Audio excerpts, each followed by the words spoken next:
नमस्कार, आप देख रहे हैं लोक सेवा न्यूज। मैं हूं आपके साथ रजत त्रिपाठी। लोक सेवा न्यूज की टीम अयोध्या में है और हम लोग आज बात करेंगे कांग्रेस के युवा नेता शरद शुक्ला से। चलिए उनसे पूछ लेते हैं कि भाई अयोध्या में कांग्रेस किन मुद्दों के साथ चुनाव में जा रही है और क्या इस बार अयोध्या में कोई एक ऐसी सीट होगी जिस पे कांग्रेस विजय पताका लहरा सके। शरद जी, स्वागत है आपका। बहुत बहुत धन्यवाद आपका। सबसे पहला सवाल तो यही कि अयोध्या की अगर हम बात कर लें, बीजेपी तो राम मंदिर का एक मुद्दा है, उसको तेजी से उछाल भी रही है और सिर्फ अयोध्या ही नहीं, प्रदेश में जहाँ जहाँ भी बीजेपी के नेता चुनाव प्रचार करने जाते हैं राम मंदिर की बात करते हैं, यहाँ तक कि अन्य राज्यों में भी किए। आपके पास अयोध्या के लिए कौन से मुद्दे पर आप लोग भी चुनाव प्रचार में जा रहे होंगे, क्या बातें कर रहे हैं आप लोग? जहाँ तक बात बीजेपी की आपने की है, तो बीजेपी के पास ध्रुवीकरण के अलावा दूसरा कोई मुद्दा ही नहीं है।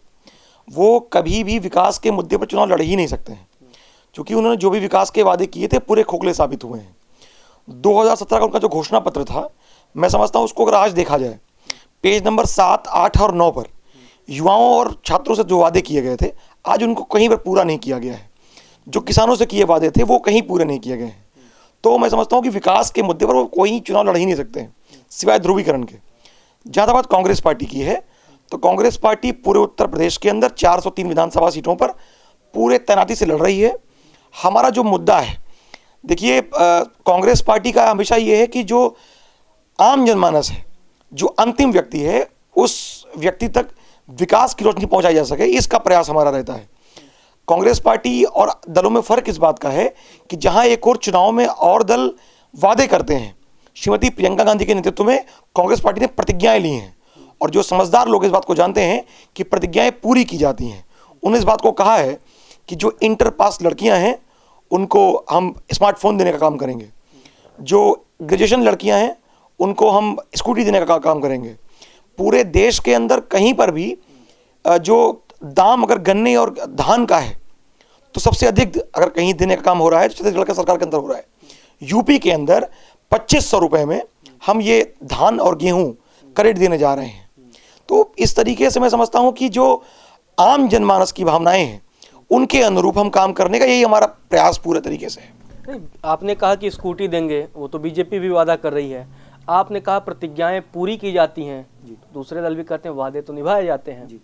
लेकिन सवाल यही है कि जब आपकी प्रतिज्ञाओं में इतना ही दम है, फिर जनता भरोसा कैसे नहीं कर रही? क्योंकि आप देखिए, आप भी उतर रहे होंगे, ये सवाल तीखा है कि उस हिसाब से कांग्रेस की जो भी नेताओं की जनसभाएं हो रही हैं, बड़े नेताओं की छोड़ दीजिए, उसमें कई बार लोग चेहरे देखने आ जाते हैं, लेकिन जो विधानसभा प्रत्याशी हैं उनके साथ में कई जगहों पे देख रहा हूँ चलने वालों की संख्या 100 भी नहीं है, 150 भी नहीं है। तो ऐसे कैसे भरोसा कर लिया जाए कि जनता आपकी प्रतिज्ञाओं को मान लेगी या उस पर भरोसा कर लेगी? आपने कहा कि और दल भी कहते हैं कि वादे निभाए जाते हैं। ये पूरी तरीके से देखिए, जो प्रत्यक्षम किम प्रमाणम, इस बात को आप समझ लीजिए, जो वादे बीजेपी सरकार ने किए थे वो कहाँ पूरे किए गए हैं। और अगर आप कांग्रेस की बात करें, हमने कहा था कि भोजन का अधिकार देंगे, तुमने दिया है। हमने कहा कि अगर शिक्षा का अधिकार देंगे तो हमने दिया है। हमने कहा कि अगर आपको सूचना का अधिकार देंगे तो वो दिया है। कांग्रेस पार्टी अधिकारों वाली पार्टी है, हमने हमेशा अधिकार देने का काम किया है। और जो आपने कहा है कि हम भीड़ की जहाँ तक बात आप कर रहे हैं, तो इस बात को समझ लीजिए कि श्रीमती प्रियंका गांधी, राहुल गांधी जी के अलावा जो तमाम नेता इस कांग्रेस पार्टी के अंदर हैं, चाहे वो जनाब इमरान प्रताप गढ़ी जी हों, चाहे श्री प्रमोद तिवारी जी हों, चाहे वो कोई नेता हो, लगातार उनको सुनने के लिए, क्योंकि बीजेपी की सरकार से जो निराशा छाई हुई है, उस निराशा को दूर करने के लिए कहीं अगर रोशनी दिखाई पड़ रही है तो कल कांग्रेस पार्टी दिखाई पड़ रही है। इस बात को मैं विश्वास से इसलिए कह रहा हूं कि 3 वर्ष के कार्यकाल के अंदर अगर आप अखबार को उठाकर देखें, आप चैनलों पर देखें और अगर पता करें, आप स्वयं इस बात को जानते हैं कि अगर बीजेपी के दमनकारी नीति के विरुद्ध किसी ने लड़ने का काम किया है तो कांग्रेस पार्टी ने लड़ने का काम किया है। मैं इस बात को बहुत गर्व से कहता हूं कि मैं उस दल का कार्यकर्ता हूं जो इस दमनकारी सरकार के विरुद्ध 18,000 कार्यकर्ता, कांग्रेस, यूपी कांग्रेस के 18,000 कार्यकर्ता ऐसे हैं जो 1 दिन से लेकर 6 महीने की सजा काट कर आए हैं इस दमनकारी सरकार के विरुद्ध बोलने की वजह से। तो कहीं ना कहीं आप बताइए, सोनभद्र में कांड हुआ, नरसंहार हुआ, कौन लड़ने गया कांग्रेस पार्टी के अलावा? श्रीमती प्रियंका गांधी वहां लड़ने गई।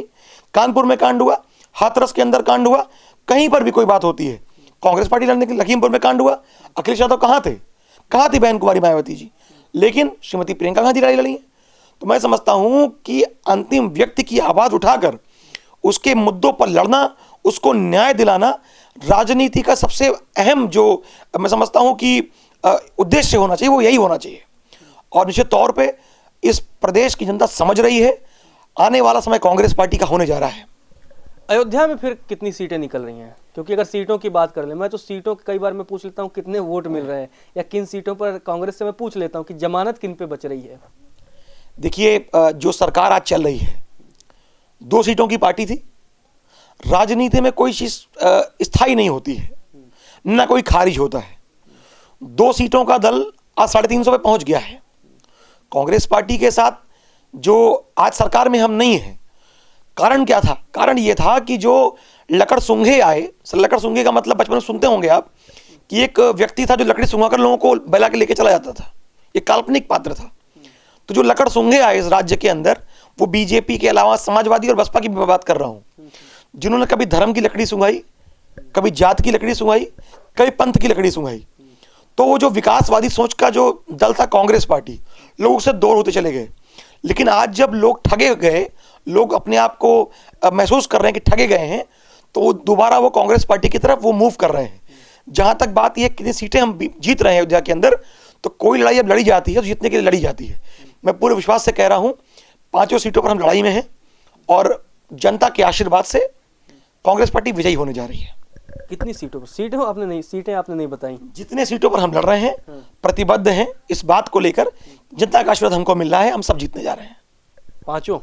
हम तो यही कहेंगे ना इस बात को, जनता का आशीर्वाद कांग्रेस पार्टी के साथ है। कितना वोट कितने मिल रहे हैं फिर? 5 विधानसभा अगर मिला लिया जाए, कितने वोट मिल जाएंगे? देखिए, आज बीजेपी के जो वर्तमान में 17 का विधानसभा चुनाव हुआ, 5 बड़ी मजेदार बता रहा हूं आपको मैं, 5 एमएलए हैं। लोग कहते हैं बीजेपी के एमएलए हैं, ये 5 के 5 बाहर से आए थे। ये 5 के 5 बाहर से आए थे।